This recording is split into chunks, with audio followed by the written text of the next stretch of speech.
সারা বছর ভেবেছি গার্লফ্রেন্ডের সাথে দুর্গাপূজায় ঘুরবো নীল পাঞ্জাবি পরে আর নীল শাড়ি, গার্লফ্রেন্ডকে দেবো একটা গিফট তাই পরে, ঠিক আছে।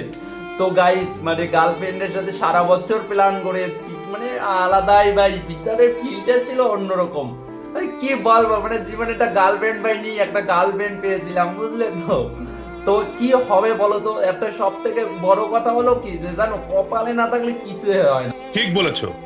তো আমার গার্লফ্রেন্ডের সাথে আমার এই 15 দিনের মতন হয় ঝামেলা হয়েছে, খুব ঝামেলা হয়েছে। তো গার্লফ্রেন্ডের সাথে আমি একটু কথা বন্ধ করেছি, যে আমি ট্রাই করলাম যে দেখি কতটা আমাকে ভালোবাসে, ঠিক আছে ভাই। আমি ব্লক টলক করিনি, ওরকম নিব্বি না আমি যে ব্লক করে দেবো, ঠিক আছে।